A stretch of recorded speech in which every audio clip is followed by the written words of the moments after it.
नमस्कार शेतकरी बंधू व भगिनींनो, मी Nitin Pisal, Dhenutech solutions private limited कंपनीच्या वतीने आपले सर्वांचे मी सहर्ष स्वागत करतो.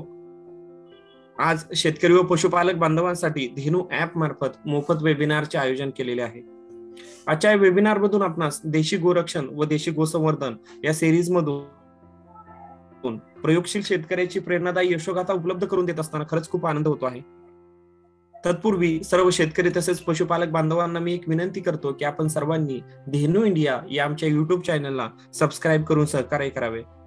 कारण दर शनिवारी आम्ही या प्लॅटफॉर्मवरती प्रयोगशील शेतकरी असतील, कृषी उद्योजक असतील, महिला पशुपालक असतील, तसेच पशुवैद्यकीय अधिकारी डॉक्टर्स असतील, त्यांना या प्लॅटफॉर्मवरती आमंत्रित करत असतो आणि त्यांच्या व्यवसायाचं गुपित, त्यांच्या व्यवसायामध्ये आधुनिकतेचं गुपित, त्यांच्याकडे नवीन नवीन संकल्पना वापरून त्यांनी केलेला व्यवसाय या ठिकाणी आम्ही प्रदर्शित करण्याचं काम करत असतो. सध्या धावपळीच्या युगात दूध संकलनापासून दूध विक्रीपर्यंत सगळी सिस्टीम ऑनलाईन पद्धतीने झाली आहे. त्याच अनुषंगाने पशुपालन व दुग्ध व्यवसायातही सॉफ्टवेअरचा वापर व्हावा या अनुषंगाने धेनु ॲपने हे पाऊल उचलले आहे. धेनु ॲप बद्दल थोडक्यात सांगायचं झालं तर धेनु ॲप हे शेतकरी तसेच पशुपालक बांधवांसाठी प्ले स्टोअर वरती मोफत उपलब्ध आहे. धेनु ॲपच्या मदतीने सध्या महाराष्ट्रभरात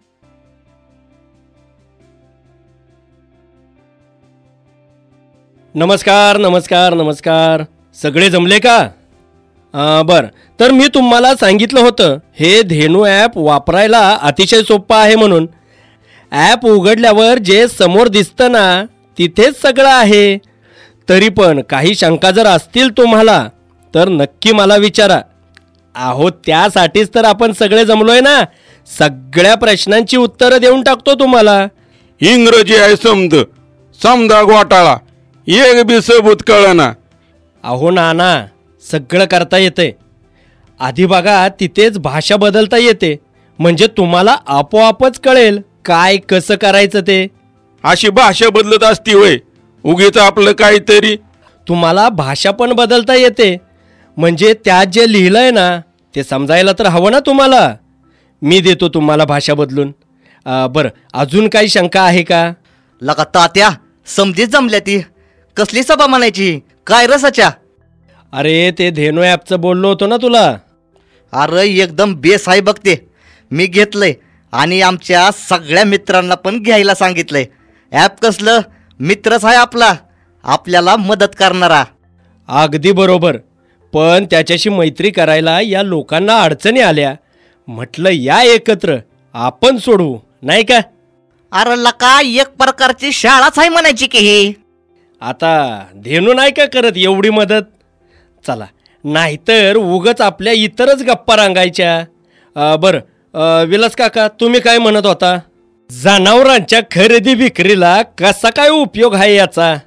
अहो फारच उपयोग होणार आहे याचा. एकतर तुमच्या जनावरांची प्रोफाईल असणार यात, बरोबर? प्रोफाईल म्हणजे काय तर तुमच्या जनावराची सगळी माहिती, हे एक झालं. आणि दुसरी गोष्ट म्हणजे ज्यांना जनावर विकायचंय किंवा ज्यांना विकत घ्यायचंय त्यांची यादी मिळते तुम्हाला इथे. इथेच बाजार भरणार की काय? हा, तसंच काहीच. ती माहिती तुम्हाला मिळाली की तुम्ही त्यांना संपर्क साधायचा, झालं. अहो सोपं आहे ते. त्यांचे नंबर पण असतात त्याच्यात. मागल्या आठवड्यात 2 शेळ्या घेतल्या ना राव मी. वा, एकच नंबर. हे बघा, जसं इथं भाषा कशी बदलायची हे समजतं, तसंच तुमच्या जनावरांची माहिती, विकायला आलेली जनावरं, खरेदी करू इच्छिणाऱ्यांची माहिती, इतर शेतकऱ्यांची माहिती सगळं दिसतं तुम्हाला. आणि मग तुम्हाला जे हवं ते तुम्ही करू शकता ना. तो आमचा नीरज म्हणत होता यात मोठमोठे लोक पण असतात मार्गदर्शन करायला. अहो नाना, तज्ज्ञ लोकांचं मार्गदर्शन मिळतंच, आणि त्यांच्याशी कसा संपर्क साधायचा हे देखील तुम्हाला धेनु ॲपवर समजते. समजा इतर शेतकऱ्यांना काही माहिती तुम्हाला द्यायची असेल, शेअर करायची असेल, तर ती कशी करायची हे पण समजते. तुमची माहिती कशी भरायची आणि महत्त्वाचं म्हणजे तज्ज्ञांशी संपर्क कसा साधायचा याची पूर्ण माहिती तुम्हाला धेनु ॲपवर मिळते. म्हणजे जे जे तुम्हाला हवे ते मिळते. वा वा वा वा वा, म्हणजे हे कल्पवृक्षच आहे म्हणायचं की. काही म्हण सचिन, आमचं काम लय सोपं केलंस तू. आता काय बी शंका नाही बघ. आता धेनू हाय तर काळजी नाही. सध्या महाराष्ट्रभरातील कित्येक शेतकरी आधुनिक तंत्रज्ञानाचा, डिजिटल तंत्रज्ञानाचा वापर करतात. आपल्या उद्योग व्यवसायात बदल करून नफा देखील मिळवत आहेत. तरी आपण सर्वांनी धेनू ॲपचा पुरेपूर वापर करावा. धेनू ॲप हे ज्ञान, मंच, बाजार आणि व्यवस्थापन याच्यामध्ये 4 फीचर्स वेगवेगळे दिले आहेत. ज्ञानमधून जनावरांच्या संबंधीचं, गाई, म्हशी, शेळ्या, मेंढ्यांच्या संबंधीचं संपूर्ण ज्ञान आपल्याला मिळत असतं. बाजारमध्ये जनावरांच्या खरेदी विक्री आपण करू शकतो. व्यवस्थापनामध्ये जनावरांच्या डिजिटल पद्धतीने आपण नोंदी ठेवू शकतो. तसेच शेतकऱ्यांना, पशुपालकांना आपला व्यवसाय करत असताना दररोज काही अडचणींचा सामना करावा लागत असतो. अशा वेळी जे काही प्रश्न उपस्थित होतात त्या प्रश्नांचं उत्तर जाणून घेण्यासाठी आपण धेनू ऍप्लिकेशन मध्ये प्रश्न जर आपण टाकला तर आपल्याला त्या प्रश्नाचं उत्तर देखील मिळत असतं. एवढंच काय तर पशुपालक बांधवांना दररोजचा पशु सल्ला या ठिकाणी मिळत असतो. दर शनिवारी पशुवैद्यक डॉक्टरांच्या माध्यमातून वेगवेगळ्या विषयावरचं मार्गदर्शन आपल्याला या ठिकाणी मिळत असतं. तसंच आजच्या या कार्यक्रमासाठी आपण नीरज चौधरी सर यांना आमंत्रित केलेले आहे. सरांबद्दल थोडक्यात सांगायचं झालं तर ते काशीपूर उत्तराखंडचे असून त्यांचं शिक्षण MSW मध्ये झालेलं आहे. ते सध्या 100 पेक्षा जास्त गो उत्पादनं बनवतात. आजपर्यंत त्यांनी गो उत्पादनाबाबत त्यांनी 15,000 पेक्षा जास्त लोकांना ट्रेनिंग सेशनही दिलेली आहेत किंवा ट्रेनिंग घेतलेले आहे त्यांनी दिलेली आहेत. आज त्यांचा सर्व खर्च वजा जाता 25 ते 30 लाख रुपयांचा त्यांना नफा देखील वर्षाच्या शेवटी मिळत असतो. चला तर मग जास्त वेळ न दवडता आपण त्यांच्याकडूनच जाणून घेणार आहोत की त्यांच्या गो उत्पादनाची प्रेरणादायी यशोगाथा. तेव्हा धेनू टीम तसेच आपल्या सर्वांच्या वतीने मी नीरज चौधरी सर यांना विनंती करतो की सर, आपण आमच्या शेतकरी बांधवांना गो उत्पादनापासून कोणकोणते वस्तू बनवल्या तर त्याचा फायदा होऊ शकतो, गो उत्पादनाबाबत वस्तू कशा बनवायच्या, त्या कशा पद्धतीने त्या बनवल्या जातात, त्याचं ट्रेनिंग कुठे मिळतं, कसं घेतलं जातं, या सगळ्या बाबत ते आपल्याला आज मार्गदर्शन करणार आहेत. नीरज सर, अपन पहले हमको आपकी जानकारी दे दीजिए. आप क्या करते हो, आपका बिजनेस कौन सा है और आपके बिजनेस का आगे आने वाले समय में कितना फायदा होगा? जी नमस्कार सभी बंधुओं को, सभी किसान बंधुओं को।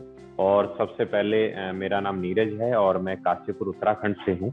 और अभी हाल में ही जो है पिछले 5 वर्षों से मतलब हम देसी गाय के गोबर से तरह तरह के विभिन्न प्रकार के उत्पाद जो है बनाते हैं। और इसमें सभी किसान बंधुओं को, महिलाओं को, दिव्यांगजनों को या जो भी ऐसा भाई बंधु है जो पृथ्वी, प्रकृति और पर्यावरण की रक्षा करना चाहता है, गो संवर्धन करना चाहता है, पर्यावरण अनुकूल उत्पाद अपनाना चाहता है, उनको इस रोजगार के बारे में उनको बताते हैं, उनको पूरा प्रशिक्षण देते हैं और जिससे वह आगे इन कार्यों में आगे अपने आप को और अपने देश को समृद्ध बना सके। और सबसे पहले मैं नितिन भाई का और धेनू मैप जो टीम है पूरी, उनका तहे दिल से शुक्रिया अदा करता हूँ, धन्यवाद देता हूँ कि उन्होंने मेरे को इस मंच पे बुलाया और आप सबके मैं मुखातिब हो रहा हूँ कि आज हम इस हमारे माध्यम से आप जानेंगे। और कहीं ना कहीं जो बीच में जो ये अभी हाल में दीपावली से पहले एक एग्री स्टार्टअप कॉन्क्लेव एवं प्रधानमंत्री किसान सम्मान सम्मेलन पूसा नई दिल्ली में आयोजित हुआ था। यहाँ पर हमारी नितिन भाई जी से मुलाकात हुई। उन्होंने अपने प्राइवेट लिमिटेड के बारे में पूरा बताया कि धेनू मैप के जरिए हम किसानों को और महिलाओं को इस तरीके से हम जोड़ रहे हैं। मुझे बहुत ही अच्छा लगा और नितिन जी ने मेरे को इनवाइट किया कि नीरज जी आप आएँ और इस प्रकार से एक वेबिनार का हम यहाँ पर आयोजन करें। तो समस्त आपकी टीम को मेरी तरफ से शुभकामनाएं हैं कि आप जो इस प्रकार का जो कार्य कर रहे हैं, जिससे हम अपने देश को और हर वर्ग के व्यक्तियों को पर्यावरण की दिशा से और लक्ष्मी माँ की दिशा से उनको समृद्धवान बनाने की कोशिश कर रहे हैं। जी धन्यवाद सर जी, धन्यवाद। मैं आपसे जानना चाहता हूँ कि मैं आपको पहला क्वेश्चन मैं ये पूछूंगा कि देशी गाय को देवता क्यों मानी गई है, क्या बता सकते हो आप? जी जी, देखिए नितिन भाई, इसमें अगर हम जो आपने मेरे से सवाल पूछा कि देसी गाय को, गौ माता को जो है इतना पूजनीय जो है क्यों माना जाता है, तो जिस प्रकार से जो अगर हम अपने हिंदू धर्म में अगर पीछे जाएं तो एक समुद्र मंथन हुआ था, आपने नाम सुना होगा कि जिसमें जो है देवताओं और राक्षसों के बीच में एक समुद्र मंथन हुआ। तो उस समुद्र मंथन में जो 14 रत्न प्राप्त हुए थे, उन 14 रत्नों में से एक रत्न कामधेनु गाय माता का था। तो यहीं से ही उन 14 रत्नाओं की जब जो उत्पत्ति हुई, उस उत्पत्ति से हमें गौमाता की प्राप्ति हुई है। तो यह कोई ऐसा नहीं है कि घोड़ा, भैंस या गधा या वहां पर हम इसको पशु, उसमें हम इसको नहीं, किसी भी प्रकार से हम इसको नहीं लिख सकते हैं। ये हमारे लिए कहीं ना कहीं वो गौ माता है, वो काम धेनु माता है। काम का मतलब है इच्छा, और धेनु हो गई गाय, कि आपकी हर इच्छाओं की पूर्ति करने वाली जो गौ माता है वो काम धेनु गौ माता है। इसीलिए कहीं ना कहीं इसको जो है गौ माता को माँ का दर्जा दिया गया है। यह पूजनीय है, इसमें सभी देवी देवताओं का वास है। 33 कोटि प्रकार के जितने भी देवी देवता हैं वो सभी देवी देवता इसमें विराजमान हैं। साक्षात शास्त्रों में वर्णित है कि गौ में वसते लक्ष्मी, लक्ष्मी जी का जो वास है वो भी गाय के गोबर में बताया गया है। तो इस प्रकार से गौ माता को हमें पूजनीय है हमारे लिए, और हमारी संस्कृति में और हिंदू देवताओं के लिए में इसकी एक विशेष दर्जा है। सर, अगला क्वेश्चन मैं आपको यह पूछने वाला हूँ कि देशी गाय और विदेशी गाय में क्या अंतर है? देखिए, देशी और विदेशी गाय में जो सबसे बड़ा जो मुख्यतः अंतर रहता है, तो कहीं ना कहीं अगर एक भाव की बात करें, अगर जैसे अगर मैं कहीं ना कहीं ज्यादा क्लोज हूँ तो गौ माता से, तो हमें एक तो आपने देखा होगा कि गौ माता जो देशी गौवंश है, अगर हम उसकी पहचान की बात करें तो जो गर्दन के जो पीछे एक जो है पूरा जो है एक उभार बना हुआ होता है, पिरामिड की तरह एक उभार बना हुआ होता है। वह पिरामिड की तरह जो उभार है वह अधिकांश जितने भी हमारे देसी गौवंश है, भारतीय नस्ल की जो गायें हैं, उनमें पाया जाता है। साथ ही साथ उनकी जो रीढ़ की जो हड्डी होती है, जो रीढ़ की बनावट होती है, वह कुछ इस प्रकार से होती है कि उसमें थोड़ा सा एक मतलब एक लचक की तरह वह होती है। और जितनी होस्टन फ्रीजन और जो जर्सी नस्ल की गायें होती हैं, जो विदेशी नस्ल की गायें हैं, तो उनके गर्दन के पीछे का जो सपाट भाग है पूंछ तक का, वह बिल्कुल प्लेन सपाट होता है। और अगर आप देखेंगे तो एक एग्रीनेस, मतलब उसमें शालीनता नहीं है। जो विदेशी नस्ल की गायें हैं वो एकदम से ऐसे लगेगी जैसे ये अभी आपको मारने के लिए दौड़ेगी, उसमें उसका एक रौद्र रूप उसमें कहीं दिखता है। और जो देसी गौवंश है, वह देसी गौवंश में बहुत ही शालीनता है। एक माँ जिस प्रकार से अपने बच्चे को अपनी केयर में रखती है, इस प्रकार से उसकी भावना उसके मुख से, उसके भाव से जो है हमको प्रदर्शित होती है। उसका जो गर्दन के नीचे जो ललाट होता है, वह ललाट जो है काफी ब्रॉड होता है। तो इस प्रकार की कुछ विशेष जो है बातें हैं जिससे हम देसी गौवंश और होस्टन फ्रीजन नस्ल की गायों में पहचान कर सकते हैं। जरूर सर। सर, अगला वाला क्वेश्चन मैं आपको यही पूछने वाला हूँ कि देशी गाय का गोमूत्र और गोबर का पशुपालक ज्यादा फायदा नहीं लेते, इसका कारण क्यों है? क्या कारण बता सकते हो?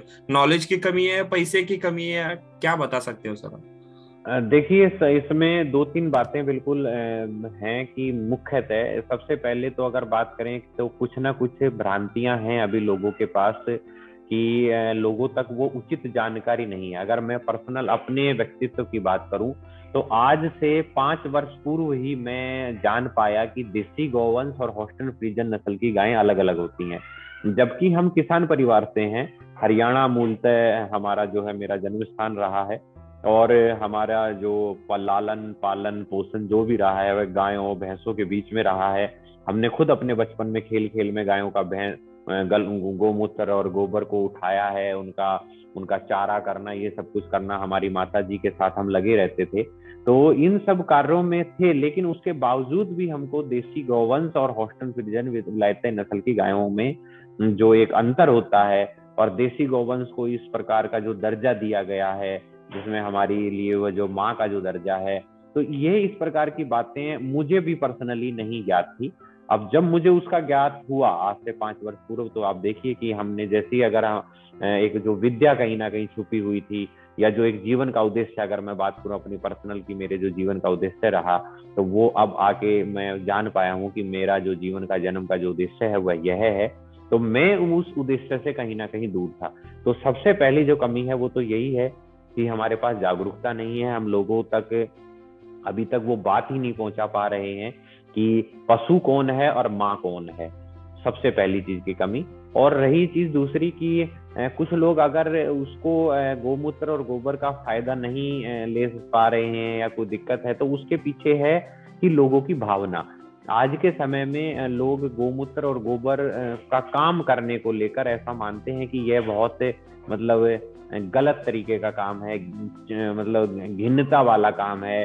अगर मैंने अपनी दिल्ली में जो हमारे जो कई बार मेलों का आयोजन होता है, उस मेलों में अगर मैंने अपने प्रदर्शन को लगाया, जहां पर हमने ये जो आप मेरे पीछे जितने भी उत्पाद देख रहे हैं गाय के गोबर के बने हुए हैं, तो वहां पर जो बच्चे आते हैं, नई नई यंग उम्र के जो बच्चे आते हैं, बिल्कुल अगर बात करें जो 5th में पढ़ रहा है बच्चा, 6th में अपने माँ बाप के साथ आते हैं, तो वो पहले इस उत्पाद को उत्सुकता पूर्वक उठा लेते हैं। अगर हम बात करें कि जैसे मैंने एक ये कमल का फूल देखिए कितना डिजाइन का बनाया है सुंदर, तो इस कमल के फूल को एकदम से उठा लेंगे, वाह ये कमल का फूल है, इस तरीके से। अब जैसे उनके माँ बाप उसको बताते हैं कि बेटा कि ये किस चीज से बना हुआ है, वो कहते हैं कि बताइए मम्मा किस से बना हुआ है, वो कहती है कि ये काऊ डंग से बना हुआ है। तो वो एकदम से उसको रखता है, कहता oh no shit shit shit shit. तो ये इस प्रकार की जो भावना है, तो जब तक आपका एक मतलब माता पिता का इसमें मुख्य भूमिका है, हमारे समाज की मुख्य भूमिका है, जब तक हम कहीं ना कहीं अपने बच्चों को इसके फायदे, इसके गुण, इसका महत्व, भारतीय संस्कृति में गाय का महत्व हम जब तक नहीं बताएंगे, तो जब तक हम इनसे कहीं ना कहीं पिछड़ रहे हैं। और वो पिछड़ेपन का जो कारण है, जिसकी वजह से आज के समय में लोग बाग इससे जुड़ना नहीं चाहते हैं और इससे दूर भाग रहे हैं। जरूर सर, जरूर सर। एक देशी गाय गरीब परिवार का जीवन कैसे बदल सकती है, क्या बता सकते हैं सर आप? जी देखिए, अगर हम बात करें कि जो आपने क्वेश्चन पूछा, बिल्कुल बहुत ही सुंदर आपका ये सवाल है। और सिर्फ इसमें ऐसा नहीं है कि देसी गायें एक गरीब परिवार का जो है लालन पालन कर सकती है या कैसे जीवन बदल सकती है, एक उच्च स्तर पर बैठे हुए व्यक्तियों के भी वह लालन पालन और पोषण और उसके जीवन को बदलाव करने के लिए बहुत जो है मुख्य भूमिका निभा सकती है। अगर हम बात करें कि जैसे अगर एक देसी गौवंश आपके घर पर है, तो सबसे बड़ी बात तो आप ये देखिए, अगर आप पूर्ण रूप से उससे जुड़ना चाहते हैं, तो आपको अपने खेत के लिए, अगर आप एक किसान परिवार भी हैं, तो आपको अपने खेत के लिए किसी भी प्रकार की पेस्टिसाइड, जो भी हाईली केमिकल रसायन से बनी हुई जो दवाइयां हैं, वो दवाइयां आपको नहीं खरीदनी पड़ेंगी। आप सिर्फ उसके गोमूत्र और गोबर से ही वह तरह तरह की जो है कीट नियंत्रण वाली दवाइयां, अपने फसलों को उत्पादन ज्यादा देने वाली दवाइयां, इस प्रकार से जो है वह सब कुछ एक गौ माता के गोमूत्र और गोबर से हो सकता है। अब हम बात करते हैं कि पर्सनली अगर आप एक गव्य सिद्ध का कोर्स करते हैं, पंचगव्य चिकित्सा का कोर्स करते हैं, तो उस पंचगव्य चिकित्सा के जरिए आप कहीं ना कहीं अन्य समाज के जितने भी लोग हैं, उस सामाजिक लोगों के लिए भी तरह तरह की बीमारियों में जो चिकित्सा के तौर पे जो भी दवाइयां, जो अर्क बनाए जाते हैं, जो घनवटी बनाई जाती हैं, आप उस प्रकार का एक अपना उद्योग स्थापित कर सकते हैं। साथ ही साथ अगर आप मेरे पीछे जितने देख रहे हैं, जिस गाय के गोबर को आज तक हमने खाद के तौर पर इस्तेमाल करा है या खाद की दृष्टि से देखा है, उस खाद को ना देखकर आप इस प्रकार के सुंदर सुंदर तरह तरह की मूर्तियां बना सकते हैं। अब जैसे देखें आप, ये हमने एक माननीय नरेंद्र मोदी जी की जो है नेम प्लेट हमने बना रखी है, तो ये इस प्रकार की नेम प्लेट्स हैं। ये बाबा केदार मंदिर है, यहाँ पर एक और ये धन्य असीम भारत की भाग्य है मेरा कि मैं एक भारतीय हूँ। इस प्रकार की जो चीजें हैं, तो इससे जो गाय के गोबर की अगर हम बात करें उसके मूल्य की, तो ये कहीं ना कहीं घी से भी अत्याधिक कीमत पर आपका जो गोबर है वह बिकता है। और अगर हम भारत सरकार की बात करें, तो भारत सरकार की वह जितनी भी महत्वपूर्ण योजनाएं हैं, अगर हम बात करें ग्रामोत्थान की, तो ग्रामोत्थान किससे हो सकता है? गाय के जरिए ग्रामोत्थान हो सकता है। आत्मनिर्भर भारत की अगर हम बात करें तो गाय के जरिए हो सकता है। लोकल फॉर वोकल की बात करें, देसी उत्पादों के बढ़ावे की बात करें, तो हम इससे बढ़ा सकते हैं। प्लास्टिक मुक्त भारत, रसायन मुक्त भारत या रसायन मुक्त ये धरा अगर आप बना सकते हैं, तो वह आप गौ माता के जरिए बना सकते हैं। स्किल इंडिया डेवलपमेंट, अगर आपको स्किल्स देखने हैं कि किस किस प्रकार से व्यक्ति नए नए स्किल्स अपना के होम डेकोरेशन कर सकता है, इंटीरियर डिजाइन कर सकता है, आपके ऑफिसों में, आपके घरों में जो साज सजावट वाली वस्तुएं हैं, आपके आवरण में, दैनिक आवरण में चारों तरफ अगर आप एक नजर देखें और चारों तरफ कहीं ना कहीं गोबर या गोबर की बनी हुई वस्तुएं दिख सकती हैं। तो वहां आप जो है इस प्रकार से जोड़ सकते हैं। तो वह महिला सशक्तिकरण की बात है, दिव्यांग जनों को रोजगार देने की बात है, पर्यावरण अनुकूलनता की बात है, जैव विविधताओं को संरक्षण करने की बात है। तो इस प्रकार की सभी जितनी भी मतलब जो अगर जो यूएनओ ने अपने जो कोई 14-16 पॉइंट बनाए हैं जिससे एक व्यक्ति की जो लाइफ स्टाइल है, जो पर्यावरण और जीने का जो जीवंत जो वह जी रहा है, अगर इन सब चीजों को अगर हम देखें तो कहीं ना कहीं गौ माता आपके हर तरफ, आपके चारों ओर, आपके आवरण में बिल्कुल फिट बैठती है। और यह जो अभी आपने पीछे एक छोटा सा मैं उदाहरण दूं तो जैसे अभी पीछे कोविड का काल आया, कोरोना का काल आया, तो क्यों लोगों ने गांव की तरफ अपना रुख किया? क्यों गांव की तरफ? क्योंकि वह प्रकृति की गोद है, और वो प्रकृति की गोद और उस प्रकृति माँ से जितना भी आप दूर जाओगे, जिस इस गौ माता के संरक्षण से जितना जितना आप अपने आप को दूर पाओगे, आप उतने ही चोटिल, उतने ही दुखदायी होगे। एक बच्चा अपनी माँ के आंचल में और उसकी छांव में ही खुशहाल रह सकता है। तो इसलिए सभी भाई बंधुओं को इस माँ के आंचल में रहना चाहिए और इसकी रक्षा करते हुए अपने जीवन को आगे बढ़ाना चाहिए। जरूर सर, जरूर। 1 लीटर दूध और 1 किलो गोबर, इसमें से महंगा कौन है? देखिए, लाजमी बात है नितिन भैया, इसमें तो जो अगर मैं महंगे की बात करूं तो हमारे लिए तो गोबर ही है, और अगर आप प्रैक्टिकल भी देखेंगे तो गोबर ही है। जो व्यक्ति गोबर का इस्तेमाल सिर्फ खाद के तौर पर देख रहा है तो उसके लिए तो जो है दूध ज्यादा महंगा है, और जो इस प्रकार के आर्टिफैक्ट्स की दृष्टि से देख रहा है तो उसके लिए तो ये बहुत ही बड़ा बात है। अगर मैं एक छोटी सी बात करूं, जैसे कि हमने अपना बनाया है कि धन्य असीम भारत, या एक जो मैंने माननीय नरेंद्र मोदी जी की नेम प्लेट आपको दिखाई, तो यह अगर जो इसमें जो गोबर की मात्रा लगी है तो मैं मानता हूं कि इसमें बहुत हार्डली 200 ग्राम गोबर इसके अंदर लगा हुआ है। और इस 200 ग्राम के गोबर की जो इसकी पूरी ये जो लंबाई चौड़ाई सब कुछ ये जो है, तो इसकी कम से कम नहीं तो हम 900-1000 रुपए इसकी एक हमने कीमत रखी हुई है, और बहुत आसानी से 800-900 रुपए में नेम प्लेट्स हैं वो सब कुछ बिकती हैं। तो आप लगाइए कि 200 ग्राम गोबर की कीमत आपको 800-900 रुपए मिल रही है। अलग अलग दृष्टि से एक दीपक बनाते हैं आप छोटा सा, वह दीपक आपका 2-2 रुपए में बिक रहा है। मोबाइल की चिप बनाते हैं आप छोटी सी, उसमें कितना ग्राम गोबर लगता है? मैं मानता हूँ हार्डली उसमें 2 ग्राम गोबर होता है, 2 ग्राम 1 ग्राम, मतलब वो बन के सूख के तैयार हो जाती है। और वह 1 ग्राम 2 ग्राम गोबर आपका बिल्कुल कम से कम बात करें तो 10 रुपए में बहुत आसानी से बिक रही है। तो आप लगा लीजिए कि दूध की तो तुलना ही नहीं है। दूध कायदे में जो गौ माता जो आपको देती है, वह गौ माता सबसे पहले तो अपने बालक के लिए देती है कि उसका जो बच्चा उसने जो जन्म दिया है वह पिएगा। दोहन शब्द का अर्थ है जहां पर दूना कि 2 थनों पर अधिकार आपका है, 2 थनों पर अधिकार जो है उस बच्चे का है। तो वह माँ जो है कहीं ना कहीं अपने बच्चे के लिए दूध बना रही है, और बाद में जो बच रहा है उसके बालक ने जो पी लिया, उसके बाद प्रसाद स्वरूप आपको वह लेना चाहिए, आपको प्रसाद मानना चाहिए, आपको आशीर्वाद मानना चाहिए कि हाँ भाई गौ माता ने मेरे लिए भी मुझको पीने के लिए, मेरे जीवन को स्वस्थ करने के लिए मेरे को दूध दिया।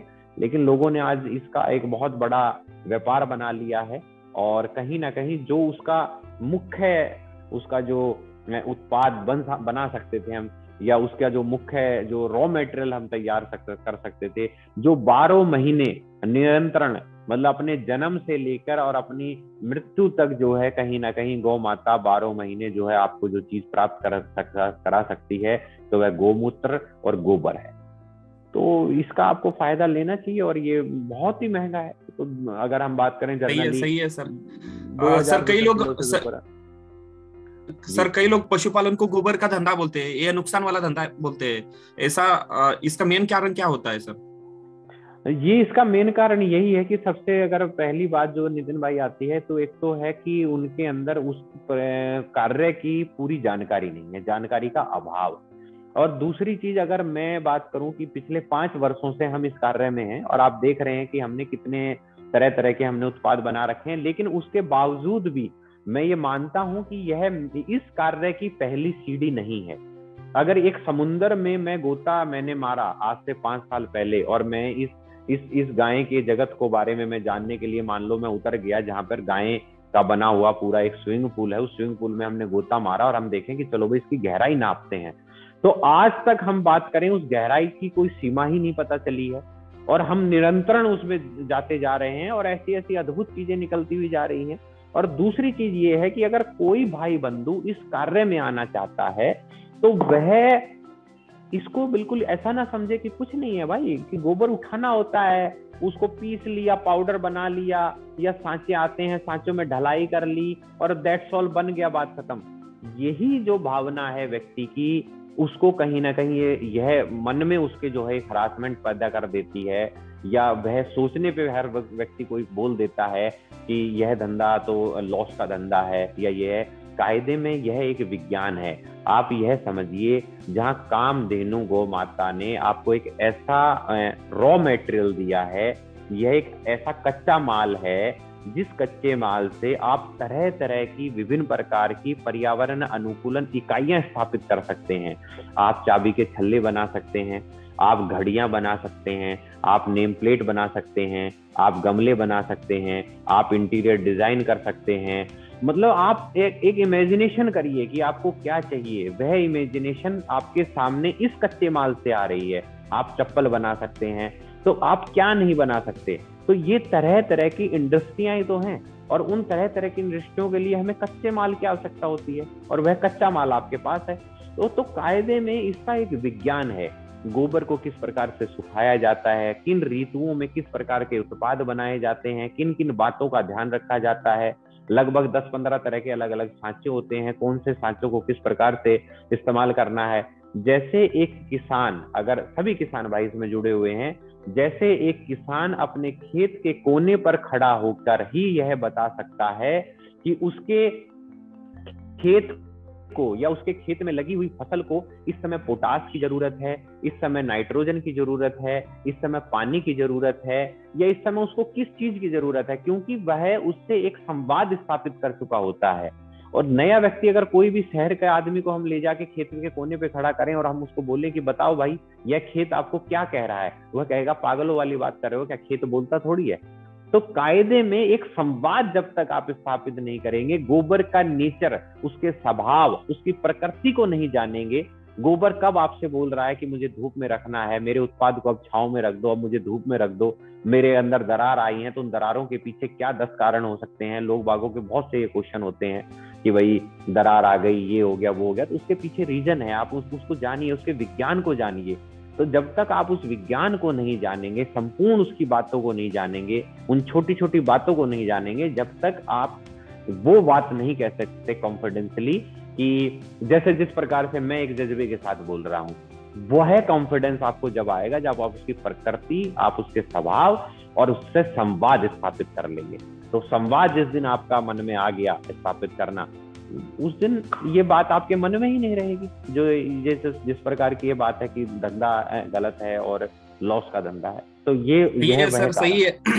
सर गोबर का धंधा, लोगों को गोबर का धंधा अच्छा नहीं लगता, लेकिन गोबर से बनी हुई जो उत्पादन है वो बहुत अच्छी लगती है।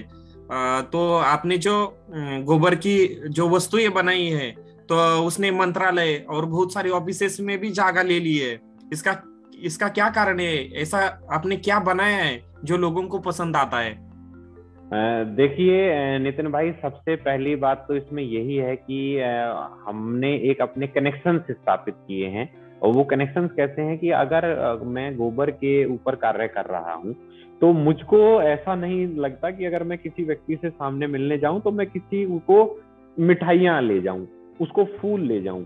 तो मेरा मन होता है कि अगर मैं गोबर के उत्पादों पर कार्य कर रहा हूं तो मैं अपने बने हुए उत्पाद लेके जाऊं उसके पास। तो हम जैसे नेम प्लेट डिजाइन कर लेते हैं, इस प्रकार की चीजें, वस्तुएं डिजाइन कर लेते हैं, हम उनके पास उनको ले जाके वो देते हैं।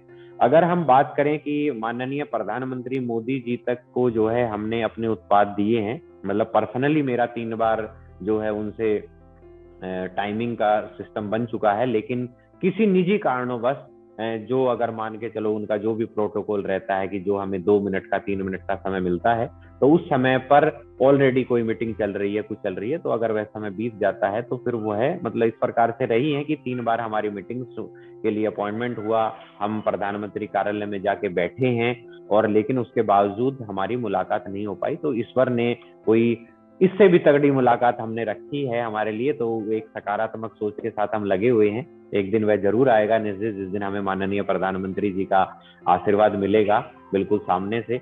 और रही बात, तो हमने कुछ अपने 9-10 उत्पाद जो है माननीय प्रधानमंत्री जी को गिफ्ट किए उनके कार्यालय में ही। जब हमारा ये हुआ कि हमारी मुलाकात नहीं हो पाई, तो माननीय प्रधानमंत्री जी ने पहली बार ऐसा हुआ कि पिछले वर्ष जो है वह है गाय के गोबर के बने हुए जो उत्पाद हैं वे अपनी उपहारों की नीलामी में उनको शामिल किया। प्रधानमंत्री जी को जितने भी उत्पाद मिलते हैं उनकी वह नीलामी करते हैं और वह जो नीलामी की जो राशि होती है उसको वो जो है कहीं ना कहीं ऐसे सामाजिक हित के कार्यों में दान दे देते हैं, जैसे नमामि गंगे प्रोजेक्ट हो गया या और कहीं पर भी कोई महिलाओं के संस्थान है तो वहां पर, तो वह नमामि गंगे प्रोजेक्ट के लिए वह राशि दान हुई, जिसमें हमारे गोबर के जो उत्पाद थे, जिसमें एक उत्पाद मैंने 4x4 फीट का बनाया था, जिसमें माननीय नरेंद्र मोदी जी के चेहरा बना हुआ था और उनके ऑफिशियल सिग्नेचर थे, उसमें हिंदी में उनके हस्ताक्षर थे। उसकी जो कीमत है वह 1,09,000 में नीलाम हुआ। इसके अलावा जैसे ये जितने बड़े बड़े ये जो पोर्ट्रेट मैं आपको दिखा रहा हूँ, इस प्रकार के पोर्ट्रेट, श्री रामचंद्र जी का पोर्ट्रेट 51,000 में, कमल का जो फूल है वह 53,000 रुपए में, गणेश जी लगभग 30,000 रुपए में, सत्यमेव जयते जो है वह करीब 32,000 रुपए में। तो इस प्रकार से लगभग 4 लाख के आसपास जो है वो है 8 उत्पाद जो है हमारे नीलाम हुए, तो जो सभी राशि प्रधानमंत्री जी द्वारा नमामि गंगे प्रोजेक्ट के लिए दान दी गई। और सबसे मेन मुख्य बात वही आई कि अगर आपको देखना चाहिए कि मतलब इंडस्ट्री को समझने वाली बात है कि आप किस स्थान पर जा रहे हैं और वह स्थान पर किससे संबंधित आप चीजें वस्तुएं दें जिससे वह व्यक्ति अच्छा प्रभावित होता है। अगर सपोज करो मैं मंदिर में जा रहा हूँ, साईं मंदिर पे, तो मुझे साईं से संबंधित उत्पाद लेके जाने चाहिए। मैं मंगलवार पे हनुमान जी के मंदिर पर कहीं जा रहा हूँ या हनुमान भक्त के पास जा रहा हूँ, तो मुझे श्री रामचंद्र जी या श्री हनुमान जी से संबंधित उनको उत्पाद गिफ्ट करने चाहिए। तो अगर हम कहीं ना कहीं बात करते हैं जहाँ राष्ट्रवाद की बात चल रही है, जहाँ हम राष्ट्र की बात कर रहे हैं, तो अगर आप देखें कि मेरे पीछे आजादी का अमृत महोत्सव लगा हुआ है, तो यह अपने आप में अगर कहीं पर भी हमने सरकारी कार्यालय में अगर हम इसको गिफ्ट कर देते हैं, कुछ भी कर देते हैं, तो वह एक अलग छाप वह प्रदर्शित करेगा। माननीय प्रधानमंत्री जी केदारनाथ धाम आते हैं, जब भी केदारनाथ धाम आते हैं तो मैं कोशिश करता हूँ हर बार कि हमारी मुलाकात वहां पर हो जाए और हम वहीं पर मतलब केदारनाथ धाम पर ही हम 3D मंदिर बाबा केदारनाथ का गोबर से बना हुआ हम उनको गिफ्ट करना चाहते हैं। तो जब अगर इस प्रकार की जो एक थीम जुड़ जाती है तो वहां पर जो एक वैल्यू है या जिस द्वारा वह उपहार दिया गया या लिया गया, तो वहां पर एक अलग ही आपकी छाप बनती है और वह छाप ऐसी होती है कि व्यक्ति उस छाप को कभी फिर भुला नहीं पाता। तो यही कारण है कि हमने अपने बहुत कम समय में और ईश्वर की ऐसी कृपा हम पर हुई जिंदगी में ऐसा कुछ सोच अपने इस गोबर सेक्टर में सर आपने काम किया है, बहुत अच्छी बात है सर। ये गोबर से वस्तु बनाने का, उत्पाद बनाने का ये प्रशिक्षण आपने कहाँ से लिया? ये कब मन में आ गई थी ये कल्पना आपके?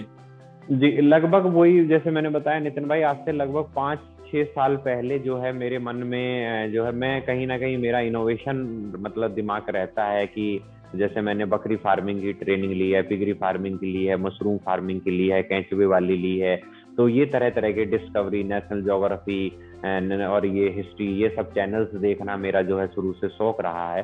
तो उसी क्रम में जो है मेरे को मतलब फेसबुक ने ये थोड़ा सजेस्ट किया और जनरली फेसबुक ने भी कैसे सजेस्ट किया कि हम एक छोटा सा हमारा शहर के करीब में ही एक प्लॉट है, उस प्लॉट पर हम डेयरी व्यवसाय अपना करना चाहते थे और उस डेयरी व्यवसाय के लिए फिर मैं उस तय खाने में घुसना चाह रहा था कि कौन सी नस्ल की गायें हम लेके आए जो अच्छा दूध उत्पादन करेंगी और उसमें कौन कौन सी हमें उनकी बारीकियां हैं, उनके नकारात्मक जो है पहलू हैं वो कौन से हैं, उसके सकारात्मक कौन से पहलू हैं, सभी पहलुओं पर मैं डायरी में उन बातों को नोट करके उन समस्याओं का हल, ये सब चीजें एक पूरी रूपरेखा बना रहा था। तो उसी दौरान जब हम रूपरेखा बना रहे थे, तो मैंने जब गूगल काफी तरह सर्च करा, यूट्यूब पर चीजों को सर्च करा, तो वहां पर एक सजेशन आ गया कि देसी गौमूत्र जो है, देसी गाय का गोबर बिक रहा है या गोमूत्र बिक रहा है, दवाइयां बन रही हैं।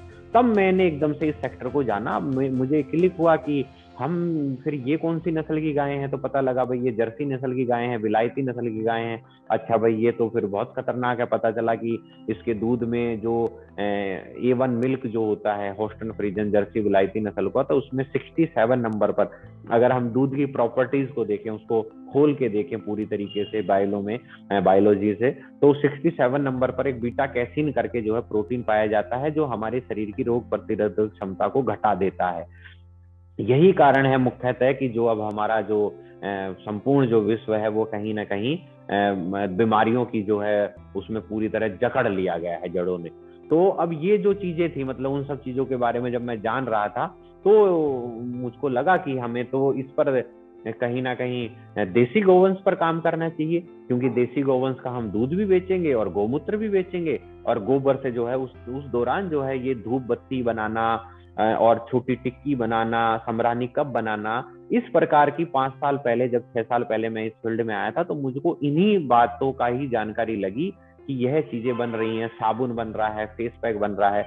तो मेरी जो सबसे पहली ट्रेनिंग हुई, तो उसमें मैंने मदीना गांव पड़ता है एक, रोहतक और हिसार के बीच में, महम मदीना, और वहां पर सीमा सौस्ती जी हैं, वो जो है मेरी गुरु बनी, जिन्होंने जो है 1 हफ्ते तक जो है मेरे को पूरी तरीके से गाय के बारे में, गौ संस्कृति के बारे में मेरे को प्रेरणा दी, पूरी तरीके से मेरे को बताया। वहां से एक लॉ जो है मेरे अंदर जो जगी वो सीमा सौस्ती जी थी। फिर मेरी जो दूसरी ट्रेनिंग मैंने जो की, वह ट्रेनिंग मैंने एक नरेश भाई जी हैं हमारे हिसार से, उनके घर जाके हमने की। 2 दिन का वह प्रशिक्षण कार्यक्रम हुआ। जिस 2 दिन के प्रशिक्षण कार्यक्रम में जो सीमा जी से ली, उस दौरान मैंने पंचगव्य चिकित्सा के बारे में जाना और गौ संस्कृति के बारे में जाना।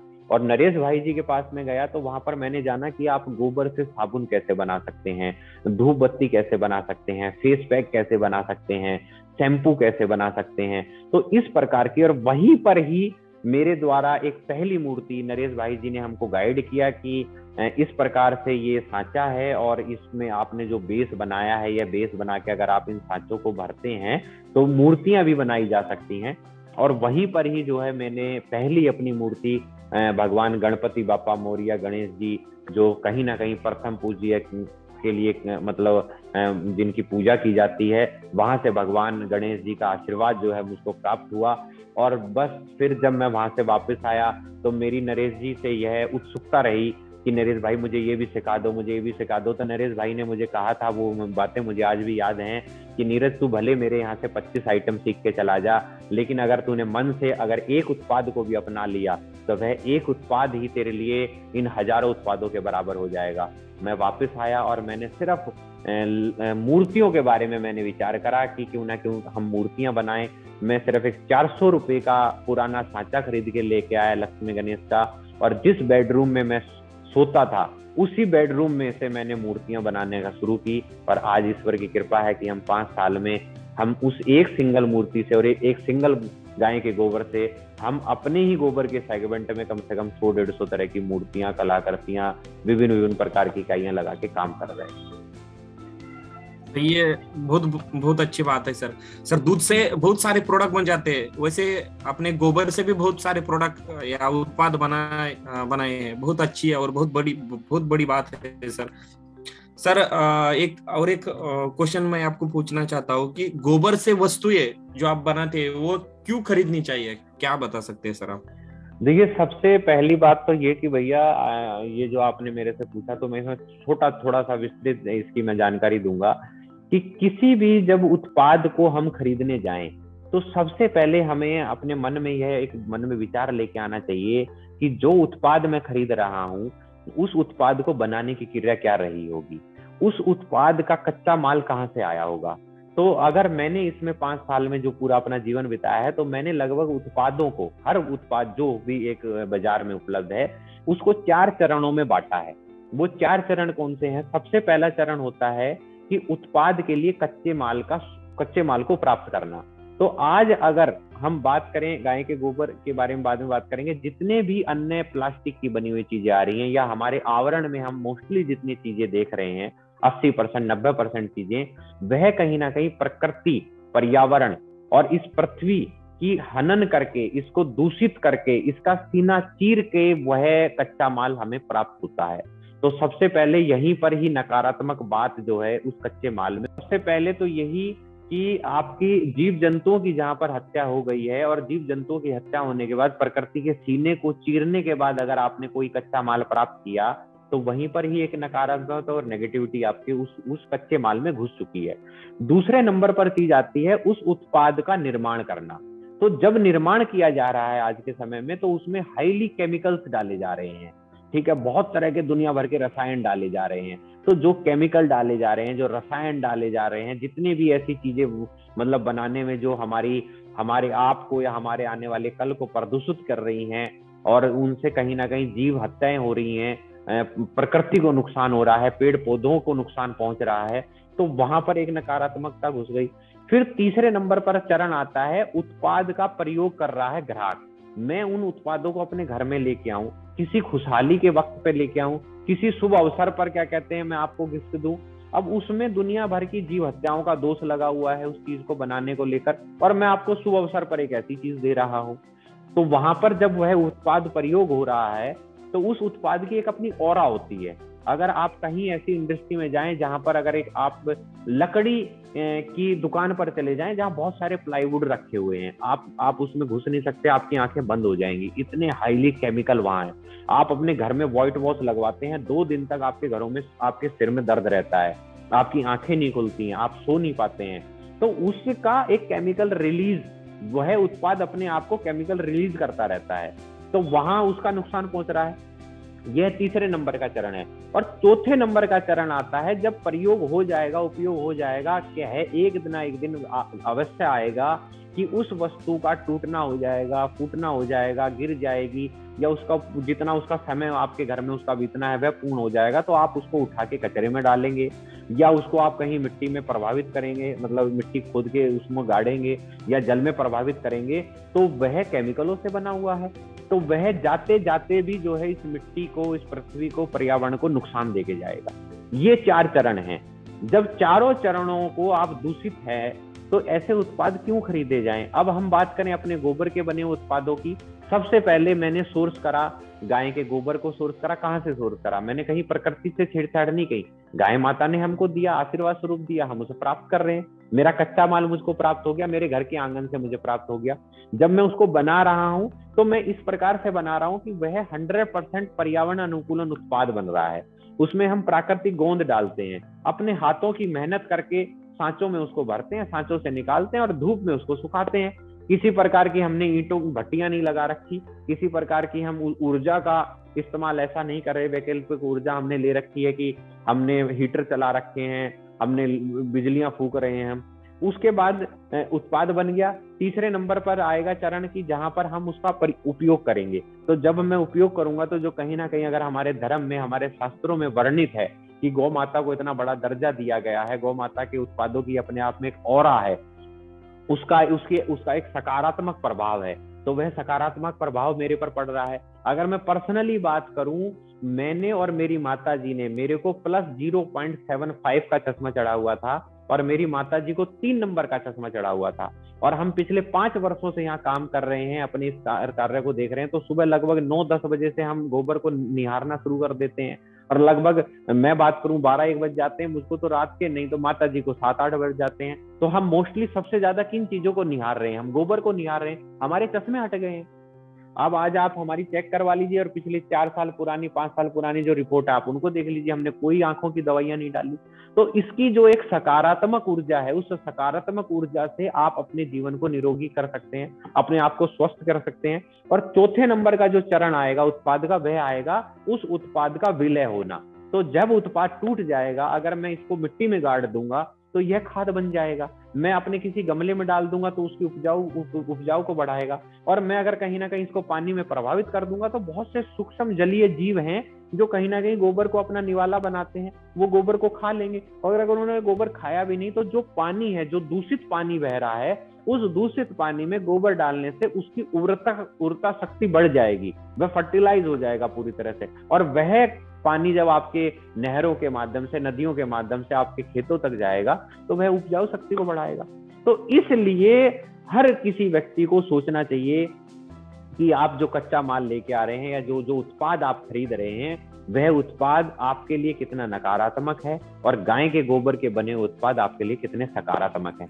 इन 4 पहलुओं पर अगर व्यक्ति नजर डाले। आते जाते मैं आपको 2-4 क्वेश्चन और पूछने वाला हूँ सर। गोबर के बारे में जो आप कुछ प्रशिक्षण देते हो, तो ये प्रशिक्षण कहाँ मिलता है, कैसे मिलता है, इसमें क्या क्या आप सेवाएं देते हैं?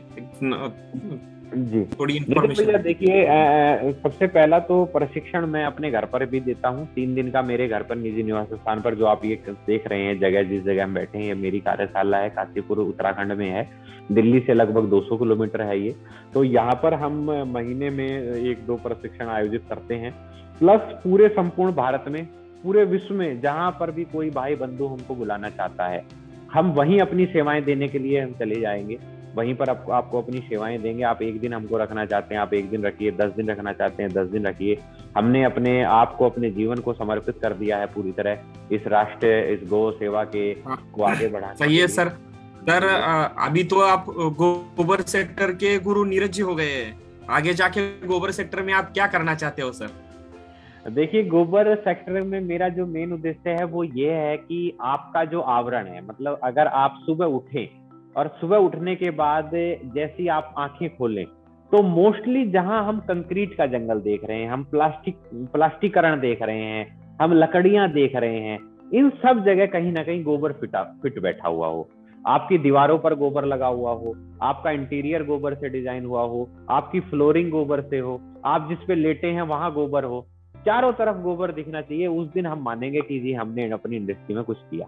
यही अपना उद्देश्य है। जिस दिन यह सफल हो गया उस दिन मान लेंगे कि हम सफल हो गए। सही है, सही है, सही है सर। देशी गाय को पालने के लिए लोग मना कर रहे हैं अभी, क्योंकि जो फायदेमंद नहीं होती, ऐसा वैसा तो बहुत कुछ बोल रहे हैं।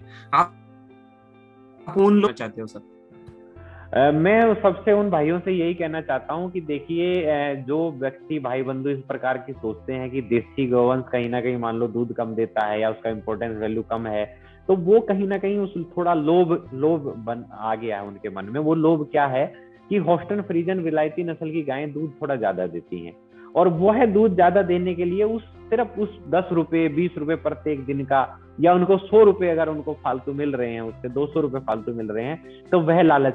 200 रुपए आज आपने बचा लिए, मतलब ज्यादा कमा लिए, मैंने मान लिया कि ठीक है आपने कमा लिया, अच्छा आप कर रहे हैं, लेकिन आप ये भी तो जाने कि उस 200 रुपए बचाने के लिए, 200 रुपए अधिक कमाने के लिए आप आज प्रत्येक साल में आप हिसाब लगा के चलिए, कम से कम नहीं तो आप 25-25, 30-30 हजार के तो अपने बीमे करवा रहे हैं, मेडिकल बीमे करवा रहे हैं कि अगर मुझे कहीं कोई चोट लग गई, मुझे कोई पथरी का ऑपरेशन कराना पड़ गया, मुझे कोई अटैक एकदम से पड़ गया, तो 5 लाख रुपए कौन भरेगा, 4 लाख रुपए कौन भरेगा? तो 5-5 लाख के, 10-10 लाख के हम बीमे करवा रहे हैं, 25-25 हजार के।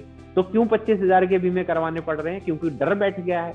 तो आज आप 100 रुपए ज्यादा कमा रहे हो, लेकिन साल में 25 हजार या 5 लाख रुपए भुगत रहे हो। तो अगर आप कहीं ना कहीं 10 रुपए कम कमाने की सोच लो, लेकिन ऐसे जीवन को अपनाने की सोचो जहां पर आप बीमारियों से मुक्त हो जाओगे, आपकी आने वाली जो पीढ़ियां हैं वह स्वस्थ हो जाएंगी।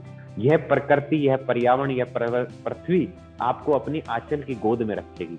तो आप इस प्रकार के कर्म करिए और इस प्रकार से अपनी अर्थव्यवस्था को कायम करिए। अगर मैं पर्सनली बात करूं कि श्री बंसी गोधाम, जो हमने अपने संस्थान का नाम रखा है, उसकी टैगलाइन है संस्कृति से अर्थव्यवस्था का निर्माण। तो वह इसी प्रकार से, तो यही तो संस्कृति है। इन संस्कृति को आप अपनाइए और अपनी अर्थव्यवस्था का निर्माण करिए। क्या हम अपने जीवन में, अपनी जो एक यंग उम्र में हर व्यक्ति अपनी एक लाइफस्टाइल जीना चाहता है, घूमना फिरना, हर प्रकार के जो शौक रखना चाहता है, क्या हम वो नहीं कर रहे? हम सब कर रहे हैं, लेकिन हमने अपनी संस्कृति से सीखा है और हम अपनी संस्कृति से अर्थव्यवस्था को अपना रहे हैं। तो यही कारण है मुख्यतः कि इंसान कहीं ना कहीं आज 2 पैसे का लोभी बन गया है। वह ज्यादा कमाना चाहता है, और ज्यादा कमाना चाहता है तो साल भर में ज्यादा वो आज के समय में जो है लौटा भी रहा है। इसी सर सही है।